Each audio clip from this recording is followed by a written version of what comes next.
જે સુવાળી જાળ પાથરતા લોકોને જાળમાં ફસાવતા અને એને લૂંટવાનો કારસો ઘડતા હતા અને એમાં એક રેસ્ટોરન્ટ માલિક ફસાઈ ગયો અને એવો ફસાયો 5 લાખ રૂપિયાની માંગણી કરવામાં આવી, પૈસા હતા નહીં, આબરૂ જવાનો ડર હતો અને એણે અંતિમ પગલું ભરી લીધું। સુરતમાં તાપી નદીમાં છલાંગ લગાવી અને જીવ આપી દીધો। પોલીસે એ નરાધમોને ઝડપી પાડ્યા છે અને એમનું સરઘસ કાઢવામાં આવ્યું છે। જો કે પોલીસ ખુદ ડીઆઈજી કહી રહ્યા છે કે આ સરઘસ નહીં પણ ઘટનાનું રિકન્સ્ટ્રક્શન છે, એટલે પોલીસની ટેકનિકલ ભાષામાં કહીએ તો રિકન્સ્ટ્રક્શન છે અને નેતાઓની ભાષામાં કહીએ તો આ સરઘસ વરઘોડો નીકળી રહ્યો છે। મનીષ જોડાયા છે મારી સાથે। મનીષ પાસેથી વિગતે જાણી કે કેવી રીતે લોકોને ફસાવતા અને આ કેસની ડિટેલ શું?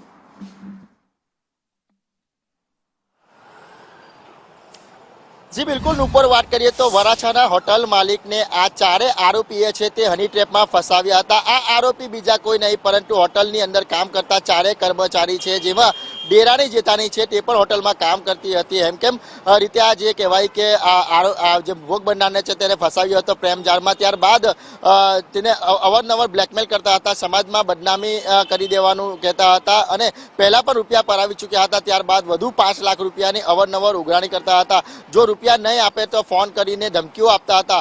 સમગ્ર ઘટનાને લઈને જે આ ફરિયાદી છે ભોગ બનનાર છે તે નાસીપાસ થઈ ગયો હતો અને જે કહેવાય કે તાપી નદીના કિનારે પુલ પર બેસીને તેને એક વિડીયો પણ બનાવ્યો હતો અને વિડીયોમાં પોતાની આપવીતી કહી હતી કે કઈ રીતના તેને આ લોકો હેરાન પરેશાન કરતા હતા, ફસાવ્યો હતો અને એક જ માંગ કરી હતી કે તેના મોત બાદ આ ચારે આરોપીની જે કહેવાય કે કડકમાં કડક સજા થાય તેવી માંગ કરી હતી। સમગ્ર ઘટના બાદ જે કહેવાય કે તેને તાપી નદીમાં કૂદીને આત્મહત્યા કરી લીધી હતી। ત્યારબાદ આ જે આરોપીઓને ખબર પડી હતી ત્યારે આરોપીઓ છે તે ફરાર થઈ ગયા હતા, પરંતુ વરાછા પોલીસને ખબર પડી હતી કે આ આરોપીઓ છે તે પોતાના વતન ભાવનગર લક્ઝરી બસમાં બેસીને ભાગી જવાના છે। ત્યારે પોલીસને માહિતી મળતા ત્યારે તારાપુર ચોકડી છે, ત્યાં તારાપુર ચોકડી પાસે આ લક્ઝરી બસનો પીછો કરીને તેમને આંતરી આ ચારે આરોપીની ધરપકડ કરી લીધી છે અને આ જે ઘટનામાં 2 આરોપી છે તેને હોટલવાળા વિસ્તારમાં લઈ જઈને રિકન્સ્ટ્રક્શન કરાવવામાં આવ્યું છે અને કાયદાનું ભાન કરવામાં આવ્યું છે। તેને તે જ વિસ્તારમાં ફરાવવામાં આવ્યા છે અને જે કહેવાય કે લોકોની સમક્ષ મૂકવામાં આવ્યા છે કે